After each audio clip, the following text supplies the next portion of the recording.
Dreamseer, Book 1 of the Colossus Cycle, by L.M. Winter, by route obscure and lonely, haunted by ill angels only, where an idler named Night, on a black throne reigns upright. I have reached these lands but newly, from an alternate dim thule, from a wild weird clime that leath sublime, out of space, out of time, bottomless vales and boundless floods, and chasms and caves and Titan woods, with forms that no man can discover, for the tears that drip all over, mountains toppling evermore, into seas without a shore, seas that restlessly aspire, surging unto skies of fire, lakes that endlessly outspread, their lone waters, lone and dead, their still waters, still and chilly, with the snows of the longing lily, by the lakes that thus outspread, their lone waters, lone and dead, their sad waters, sad and chilly, with the snows of the longing lily, by the mountains, near the river, murmuring lowly, murmuring ever, by the grey woods, by the swamp, where the toad and the newt encamp, by the dismal tarns and pools, where dwell the ghouls, by each spot the most unholy, in each nook most melancholy, there the traveller meets, aghast, sheeted memories of the past, shrouded forms that start and sigh, as they pass the wanderer by, white-robed forms of friends long given, in agony to the earth and heaven, for the heart whose woes are legion. T is a peaceful, soothing region, for the spirit that walks in shadow. T is an Eldorado, but the traveller, travelling through it, may not, dare not openly view it. Never its mysteries are exposed, to the weak human eye unclosed. So wills its king, who hath forbid the uplifting of the frigid lid, and thus the sad soul that here passes beholds it but through darkened glasses, by route obscure and lonely, haunted by ill angels only, where an idler named Night, on a black throne reigns upright. I have wandered home but newly, from this ultimate dim thule, Dreamland by Edgar Allan Poe. We knew the world would not be the same. A few people laughed, a few people cried. Most people were silent. I remembered the line from the Hindu scripture, the Bhagavad Gita. Vishnu is trying to persuade the prince that he should do his duty, and to impress him, takes on his multi-armed form and says, "Now I am become death, the destroyer of worlds." I suppose we all thought that, one way or another. J. Robert Oppenheimer, father of the atomic bomb. I met a traveller from an antique land, who said, two vast and trunkless legs of stone stand in the desert. Near them, on the sand, half sunk a shattered visage lies, whose frown and wrinkled lip and sneer of cold command tell that its sculptor well knows passions red, which yet survive, stamped on these lifeless things, the hand that mocked them, and the heart that fed. And on the pedestal, these words appear: "My name is Ozymandias, King of Kings. Look on my works, ye mighty, and despair.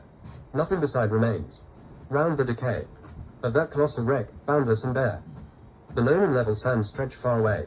Ozymandias, by Percy Bysshe Shelley. Ellipsis. I'm called the Wandering Wizard. I'm a god to some, and others insist I'm a monster. I have seen countless worlds spanning inconceivable gulfs of time. I have walked with legends and encountered obscure entities, and I have seen the meek and the mighty alike rise and fall more times than I care to count. I have witnessed battles I wish I could forget, though, unfortunately, I might also do well to retain them. I have succeeded where others have failed, and failed at what no others have attempted. I have even died before. I'm impressed at how many of you managed to show up. Do make yourselves comfortable. Have you all gotten a bite to eat? Something hot to drink, too, perhaps. The cold is fierce outside this evening. I can hear the air groaning with bitter winds even down here. Another splash of tea, then. That enough? Perfect. Now, if we're all settled in, I'd like to begin relaying a tale few have yet known, that of a young boy named Alan Swan, destined to see the fates of others in his dreams. Prologue. Lake Halley. A loud crack. It was coming from behind the door, and mirthless frosty cackling could be heard from without. The two women inside the shelter held fast, one holding up a staff covered in morphing giraffe spots and flowing zebra stripes, swimming across the haft and ends as if alive, and the one behind her holding a sobbing infant. Another resounding crack, and another simultaneous crack came into being, a small one in the wood.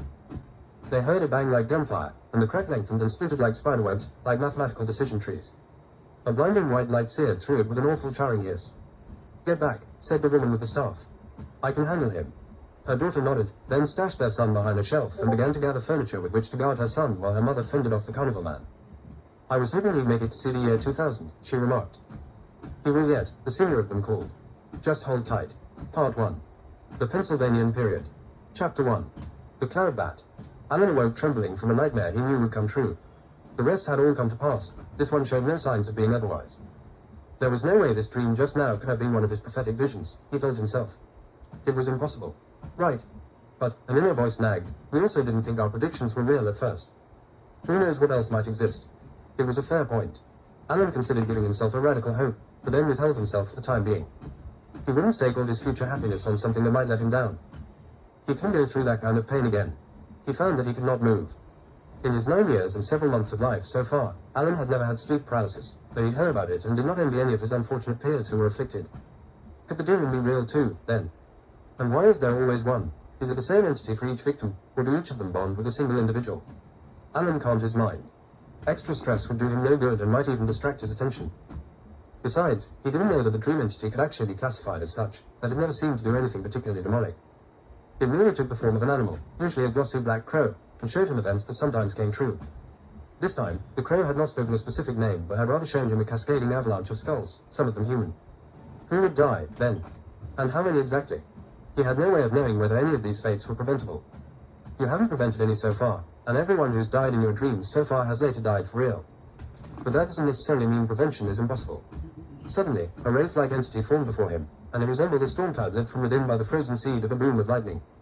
The cloud shifted in and out of itself kaleidoscopically along multiple fronts, and a series of crude lines above its surface scratched the rough features of a face. An uneven pair of slitted nostrils, two asymmetric blurs made of little entangled lines for eyes, a couple of triangular ear shapes above its head, and below it, a pair of atramentus-looking legs poised forward, talons open and ready. A smoky, half-opaque set of bat-like wings sprang forth from its sides, each a meter or more in length and covered in jagged fingerbones and sparkling fenacrisps webbed with ashy, ethereal flesh. A cloud bat. Alan thought to himself, though he had never seen one before.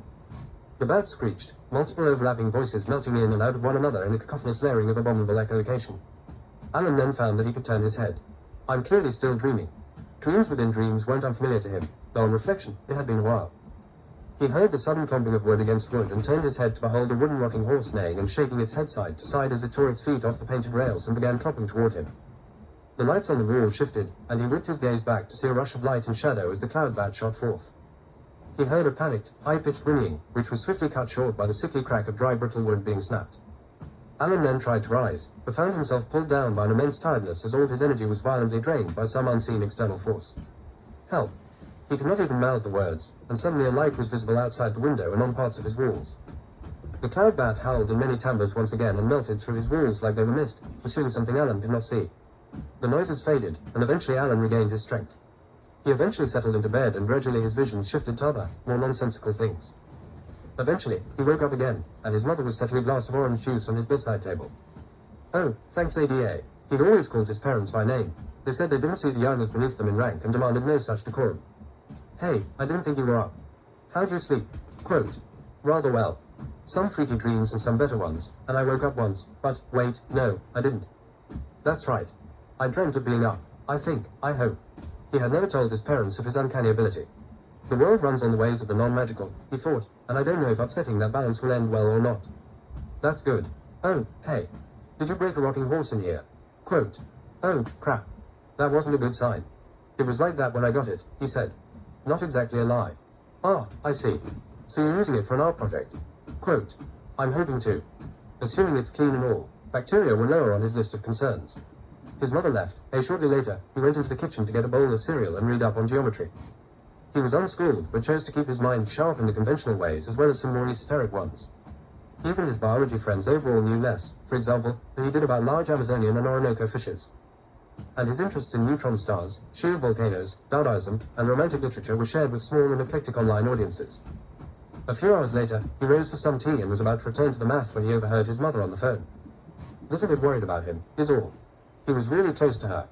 Alan felt the tears rising in the back of his throat and quickly but subtly made his way to his room, scribbling up his math stuff. He closed the door as slowly as he could, then let the emotions flow quietly. It had been over a month, but he would not part with Grandma Jill so easily. She had been the only person on Earth he would have willingly trusted with his life, or with the lives of whatever children he might someday have. Children whom she would never get to meet. This thought caused a fresh, hiccuping deluge. If he ever did father anyone, they would have to take his word for it, though their records of correspondence might help. The tea was still hot, but it might soon help soothe him slightly. Like dabbing away at a wound that's still fresh, he thought. He put on some music and began to sketch with charcoals.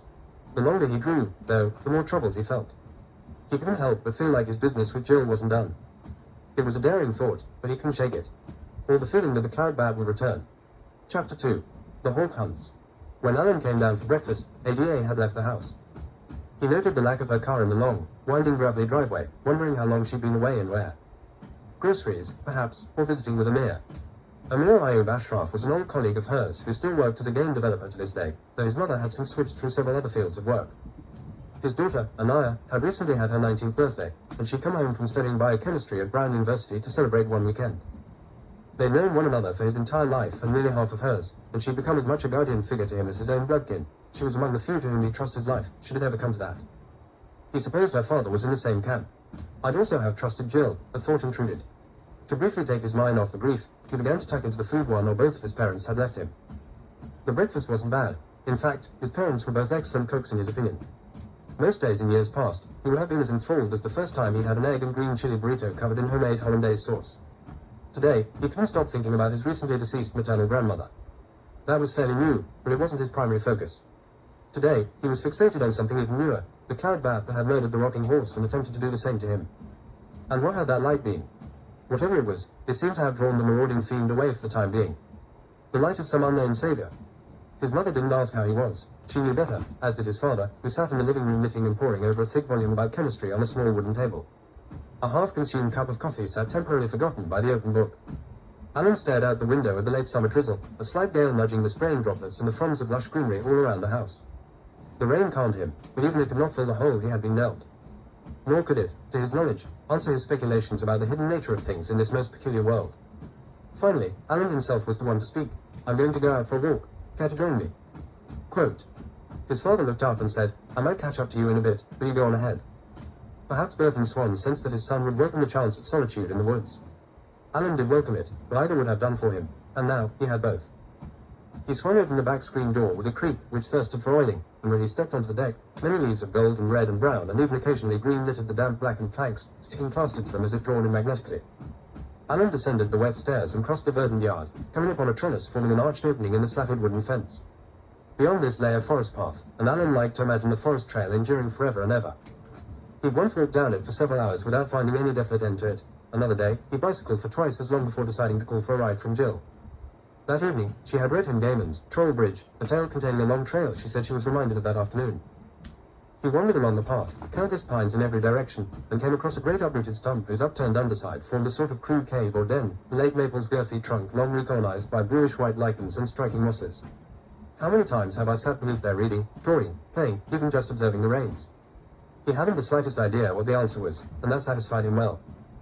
Good times had preceded this day, he mused, and he hoped dearly to feel something like that exuberance again someday. Your wounds will never fully heal. The scars will fade, but continue to accumulate. Still, he thought back at himself, Jill wouldn't want my life to be devoid of good just because she's now gone. He couldn't help it. He needed time to dwell on her first before the mourning process could advance. He stood a while longer, gazing at the stump, eyes clouded with memory. At last, a bird screeched, bringing him back to the present. He looked up, scanning the canopies for the source, and saw nothing before a breeze made waves among the drenched leafy treetops, sending a red-tailed hawk soaring from one cluster of pines to another. Life goes on, and the hawk hunts. It struck him how life and death were so intimately intertwined. Here, just beyond another's undoing and end, was a landscape rich and teeming with organisms.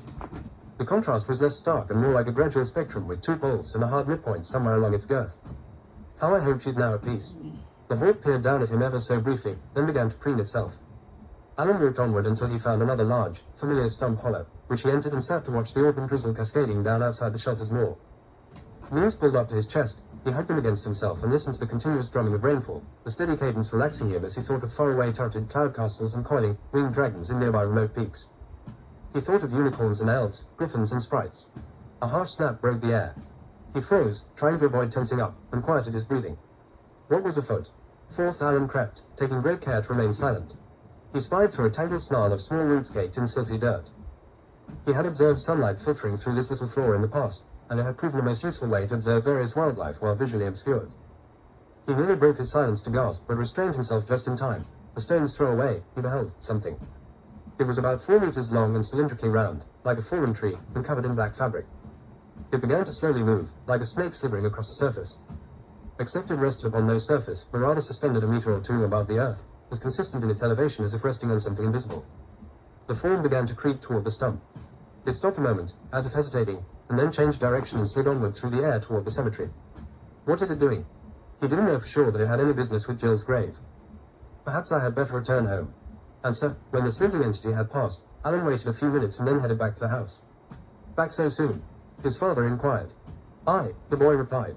"I forgot to grab a water bottle." "Well," Burton said, "I'll carry several in a cloth bag, if you'll accompany me."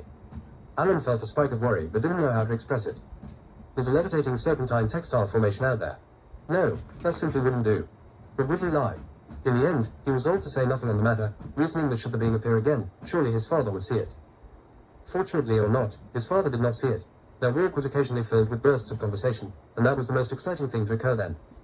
When they returned, Alan showered and picked up a Rachel Neumeier book to while away the afternoon. Chapter 3. The Nexus. At some point in the evening, he must have drifted into the vistas of the unconscious, for he found himself in another dream. Mel, the dark purple orangutan, lay curled up beneath the dazzling drum set in the Nexus of Swan. That's unusual. After fruitless attempts to rouse the ape, Alan confirmed that the latter was breathing by the gradual and cyclical rising and falling of their hirsute chest. A ring of doorways materialized about the edges of the chamber. These portals varied considerably. Two of them were circular, like the subterranean dwellings of hobbits. One stood about twice the other's height, and this one's burnished brass knob rested squarely, circularly, in the center of the unfinished wood. The diameter of the smaller round gateway was just under Alan's height, and he would have needed to duck slightly to pass through it. This door was of indeterminate material and hastily painted in electrifying blue. Its surface's sloppy brushstrokes were quite noticeable, at least up close. This one had no visible knob. He fancied maybe it was a push rather than a pull. Possibly, but it's in neither of these. What's in neither? Whatever we apparently meant to see this time. What about this one? He beheld a triangular door to his left that appeared to have been formed from smooth, bright green plastic. Each vertex held a golden hook. But which is the knob? He tried one and found some give, so he pulled the door open to reveal a dark violet mist. Hang on. Shutting the door, he tested another hook, and sure enough, it also worked. Now, he beheld not fog, but a great valley just before sunset. A narrow river snaked along the valley's pit until eventually vanishing around a craggy bend. Interesting. The third hook led to a hidden castle on the ocean floor near a thermal vent, so he ended up taking the second. Chapter 4. The Walrus of Whistletootjh Cave. Alan found himself sitting in a small wooden rowboat in the river, a large rodent scurrying about by his feet and making scraping and scrubbling sounds. This beast's nose bore a pointed horn, which reminded Alan of a rhinoceros or a ceratopsian. With a sudden lurch, the rowboat was off like a log flume with no visible controller, carrying boy and beast downstream at a leisurely pace. Alan beheld a pair of large boars with dog-like faces trotting perhaps 50 meters away at a brisk stride. They appeared unusually lean for porcine specimens, their wiry back legs like those of greyhounds, their slim but considerable musculature clearly betraying the beast's lithe nature even when at rest. One of the boars raised its snout to Alan and gave a bellowing grunt but did not charge. I wonder what it means to say, if anything. The boat continued, and Alan noted the craggy edifice ahead obscuring a bend in the creek. When he was carried around the rocky corner, he beheld a much grander scene than before. Innumerable meandering plants shone in probable hues, and a pair of enormous butterflies, each at least a meter tall, their leathery wings encrusted with gleaming jewels, flapped audibly just above the boat, lazily flitting past to light upon a webbing of bright yellow vines on the eastern shore to his left. A grand arch rested before them, a pair of tusks the height of trees curling up to meet and cross, a dilapidated walrus skull attached to the nexus. This bony visage still bore intact yellowed whiskers spraying to either side, and its eye sockets were bursting with a dark violet sort of anti-flame that seemed to drain light toward it. A span of driftwood hung beneath this skull, and on it were a handful of characters in an alphabet Alan didn't recognize. "Welcome to Whistlestone Valley," a voice translated from his undermind. The boat lurched forward on its own, propelling Alan toward the archway of pillared ivory, and he felt in his bones and gut that something would happen as soon as he passed underneath. Indeed, the shadows still painted the boat when the rodent became a sort of primitive humanoid covered in hairs. Alan spoke. "Hello there, friend. How may I assist you?" Quote. The ancient one regarded him, appearing quizzical, and for a moment, Alan felt silly. Then, the fellow replied, "Much obliged. But it's not I who needs help. We need to get to the end point of this stream before sundown. In a cave before the sea, near a delta where we might dock, is a ghost from time immemorial. In her time, she was a powerful witch, and she still is yet. But she is trapped and going mad. What can we do to free her?" Quote. This remains to be seen. Everil, the walrus witch of Whistling Gulch, had been trapped in a stone for millennia, spending much of her time in meditation and dreaming. In all this time, none have set her free. Alan's spine knotted slightly at the notion of such a challenge, and he asked, "How many have failed?" Quote. The hirsute one regarded him, their eyes gently locking for a moment before the former looked away. "None have failed this task, for none have ventured to attempt it." "I suppose that's somewhat reassuring in its own way," Alan replied after a moment. A low moaning abruptly resounded throughout the valley, as if from a long-dead relative wanting only for their soul to be put to rest at long last, its echo bouncing off the sheer cliffs and striking its way deep into the hearts of Alan's bones. A frantic drumming could be heard in the distance then, as could the periodic howls of direwolves and cave bears. The striking percussive rhythm kept a constant presence, clacking like crabtree sticks in a cacophonous clamour. The two of them passed through a tinkling veil of broken seashells and beach glass, hardened from sand by lightning strikes, and suddenly they were in another beautiful section of plentiful valley, rivers flowing into the distance as the sunset's reflected glare shone from distant icy peaks. Alan looked back and saw only the rock wall from behind which they had just emerged, now obscured beneath a waterfall whose misty spray encouraged great mosses and ferns and lichens to spring out from the rocks. No time to look back during this one. A naggingly, impossibly familiar voice he did not recognize urged him. You have a task to fulfill. I don't know what the task will be, and I owe nothing to anyone, but I don't mind helping others. I'll see what I can do before I can see about doing what I can. Then, the voice said, heed the claw. Heed the. Alan had only to look, and he had his answer. Another archway loomed over the stream ahead, this the pincer of some gargantuan crustacean, one tip near each shore. The pale orange had all but faded to a bleached, chalky white, and the chitin's innumerable ridges and contours had collapsed inward in places, reminding him of drywall. As the boat pulled up, closing the gap between itself and the enormous crab-like claw, the latter began to vibrate as if with anticipation. And just when the boat was about halfway through, the claw's tips clapped together with a loud pop, knocking trails of loamy earth into the water from either bank, but passing straight through the boat like light through smoke, leaving the wood and both riders intact. The claws remained shut for almost a minute before gradually reopening and coming to rest about how they'd been prior. I wonder if it's a sign that we're on the right path. Perhaps. It seems likely. So, most probably, then. How far away is the walrus witch? Quote, not far now. We should be there just before nightfall, at which point the howling ones come out. You don't want to encounter them. Alan spotted a grazing herd of cattle with long curving horns. One had meandered up to the bank and was currently taking a long draught. Aurochs. Before much longer, and after seeing some incongruous, conspicuous wildlife, a tall bird. Noah. Some dancing humanoid skeletons made of straight hewn sticks with little gaslight lanterns for heads. Something between a giraffe and an okapi, Roma beasts, his grandmother had always called these, and several gigantic spider crabs climbing in the trees and on the cliffs, their limbs spindly and spanning and ending in diminutive pincers. The boat stopped abruptly on its own. Ah, his companion said. We've arrived. Oh, excellent. The only doorway into the cave before them lie between two tusks that would be large on an African elephant, beneath a similar walrus skull motif with two blazing violet blacknesses for eyes. I'm to meet the witch of Whistling Gulch, the walrus of Whistletootjh Cave. I wasn't sure I ever would. The skull seemed to emanate a faint humming, and Alan felt a certain intensity deep within his bones as he passed down the portal and into the cave. He noted that his companion had abruptly vanished, and he shrugged. True logic, eh? The interior was pitch dark, but as he wandered, a series of crystal veins, fungi, and glowworms cast illumination around wherever he stood. He walked forward. Eventually, he came upon a man sitting cross-legged before a lantern containing what seemed to be a smokeless flame. All around him lay a series of massive bones. The man didn't seem to see him, and he sat thumping a taut leather drum at the same interval of about a second and a half. Alan debated whether to approach. He has already heard you. Alan approached. The man did not look Alan's way. By the dim light, the boy could see that this fellow had no eyes. You're welcome to sit here, the man said, his voice soft. Alan sat down opposite the lantern and somewhat near a gigantic femur. These bones, the man said, are from a dragon, a mammoth, and a mastodon. I was given consent by all three in their lives to handle their subsequent eternal bones. Perhaps they can teach us things. Like what kinds of things? Quote, anything, but not all things. The font of knowledge within these girthy and wizened bones is endless, but your time is not. They have all the information you need, if you know how to read them. But these particular bones will be gone ere the sun ascends. Interesting. Do you know how to read them? Quote, he did.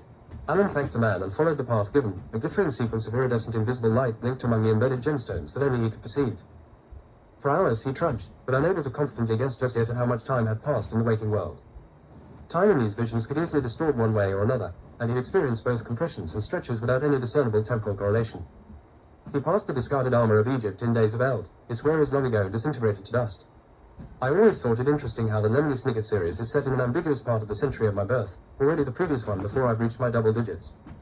But these dreams seem to encompass all of time.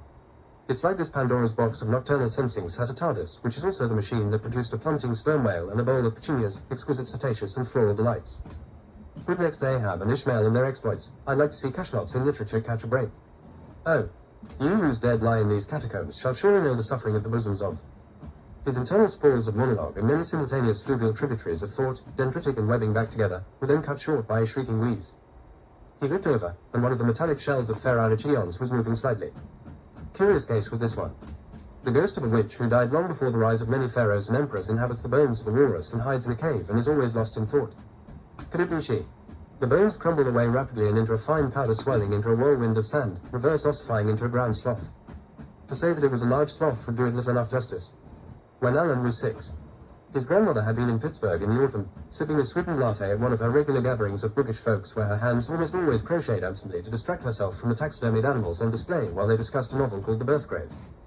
The previous week, it had been something by a person Jill said was named Alice Sheldon. Like ground sloths, Alan imagined this Alice character roaring up to catch the sides of trees, then pushing him over as her pseudonym had apparently been Tiptree. Timber. He had pictured Alice Liddell then, pushing over a crimson chess bishop, and then donning the Mad Hatter's namesake on her head. At the moment of the seventh sip of Jill's coffee, Alan had rounded a rocky corner at the Zoological Park and Gardens in Ashboro, North Carolina. They had already seen a gallery of African animals since entering the zoo and were now in the North America section. Alan had of course rushed to see the alligators, and in that section, cypress swamp, mountain lion lunged from its napping spot and ran up to the glass to greet him with a stare, running along, pacing by the clear pane and not breaking eye contact. The exhibit Alan was just entering during Jill's seventh sip was called Rocky Coast. Squealing with the same delight he displayed in candy shops, he had run up to the glass barrier overlooking a deep grotto, knowing ADA would be quick to snap pictures for her scrapbooks and blog. The grizzly stood in the muddy pool, froth crashing white and brown around its enormous shaggy girth. A smaller one, a female, lounged nearby near a well-worn red rubber barrel. Alan had never seen a grizzly so large before. The next exhibit caused him to once more exclaim aloud with glee, for the next beast or Ursus was even taller than the grizzly had been. A huge yellowish polar bear stood against a reinforced window, the black soles of its woolly yeti paws pressed to the glass as it bathed half submerged. This sloth now, a megatherium, would have brought the bears, though the long curved talons on the ends of its paws were ursine enough that Alan had understood from age 4 onward why its relatives in parts of Asia bore the name sloth bear, a nomenclature he respected. The sloth roared like a bear, and smoke poured forth from the sunken pits of its visual sockets, one the lazy yellow of a low close sunset, the other a dull cherry red. Both eyes seemed to blaze with a faint glow as purple smoke poured from them, belching forth like a seafloor volcano by some tube worms, fiery abyssal crabs with antlers in his previous dreams reaching in with hope to pinch for a meal. He was always fascinated by how smoke looked underwater, and he found it odd that the deer crab's flames did not quench. The sloth's eyes also reminded him of the singing sunrise, as he called it, at the beginning of The Lion King. Nag singed in Yama Bagathi Baba. He was still thinking of this matter, all within about half a second, when the sloth roared like a freight train's horn. Alan covered his ears, as he did not like loud noises. He then collapsed to the ground and lay there statue still. Perhaps sloths, also like bears, respected playing dead. A moment passed, and he started thinking about how maybe they were more like crocodilians in that he could outrun them by zigzagging. A walrus skeleton flew overhead and crashed into the sloth that was possibly like a bear in some ways and probably not in others. Of course. The walrus witch, the walrus of Whistletootjh Cave, the last of the witches of Whistling Gulch. She was here to save him. Alan heard a clicking and clacking, a creaking and a cracking, and looked up to see that the walrus was scaling the wall ceiling of the cave, her ribs moving like the limbs of a centipede. She stopped, then tilted her skull's visage up to gaze down at him. She skated upside down around a bit on the tips of her tusks, then gripped the wall like a bat and regarded him again, head cocked slightly. Then, the spine and ribs rotated 180 degrees, while the tips of one side remained attached, forming a sort of hinge, and she dropped suddenly. Like a sugar glider or a flying squirrel. She sailed gracefully down to meet him. Ribs held aloft to the sides like a dragon's wings, tusks pointed directly forward like a zebra corn, as Jill had called the whales in Alan's dream, with two parallel narwhal tusks forming a straight prong to aid with speedy and streamlined aquatic maneuvering. He had called them double narwhals. She glides like Spyro, Alan mused. She swooped forward and landed before him, then bowed with poise and grace. I'm very weak, she said to him. Is there anything I can do to help? He asked, his heart racing with worry. Was she dying? I have been trapped in this cave for so long that I've almost forgotten how to speak. However, can you understand me? I'm dreaming, he said. I understand a lot of things when I dream, and I also don't understand a lot of other things. There are stranger shores than these, as they used to say. I may not remember the words, but I remember that meaning. Was she from the coastal community, then, originally? He couldn't say one way or the other. Perhaps she had passed through one. Alan wondered if there was a sort of Rosetta Stone around here. Hopefully he could figure out a way to make those. He wondered if she was aware of his own timeline. Or a fan of Tim Powers, he thought. The two of them discussed this, and he learned much of her ways. She was separated from the man with the pile of mammoth psychic bones and wished to see him after over 4,000 years of isolation. This was clearly a cause for much despair for her, and she told him of the deserts of Parla Droon and the forests, swamps, and bogs populated by weather witches. Beyond the land of the bogs was a salt marsh and eventually a coast. And the whales in the sea, blue whales and sperm whales, belugas and snap whales, bicorn narwhals and humpbacks, bowheads, bottlenoses and pilots and fins and pygmy sperms and grey-toothed hammerheads and worm whales, greys and rights and porpoises and orcas. Alan in turn told her a story of a grey whale in a tank in Florida, which was eventually released back into the ocean by a place notorious for keeping its cousins permanently for commercial purposes. She was amused to know that the country from which his late grandmother had hailed was named a homophone for the English word for cetaceans. He told her of the first winter spent in Gwynedd, and how they'd gone exploring Cardiff and shopping in Hay on Wye. He explained the old joke about what literary-minded Welsh horses eat, hay on rye, and the sound and shape of the letter Y, as well as the sound and meaning of the word Y. A meaning he'd acquired early in life as a master key to unlock other answers.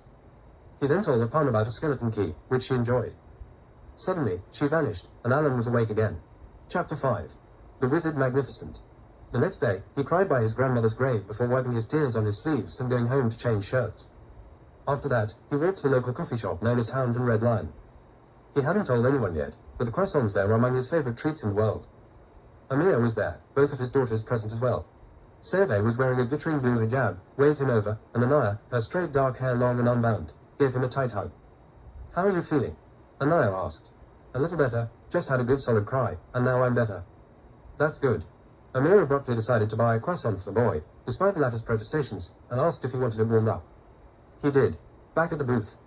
The four of them talked about various things: the creator god Bomba or Mbombo of the Boshongo people, Dungeons and Dragons, speculations about the next Harry Potter book, to follow the previous year's Order of the Phoenix, Tolkien, computer theory, before turning to more serious matters. Anaya gave him a journal and encouraged him to look inside as soon as he was somewhere secure. "Don't be a stranger, now," the balding man said, peering over his spectacles at his former co-worker's progeny.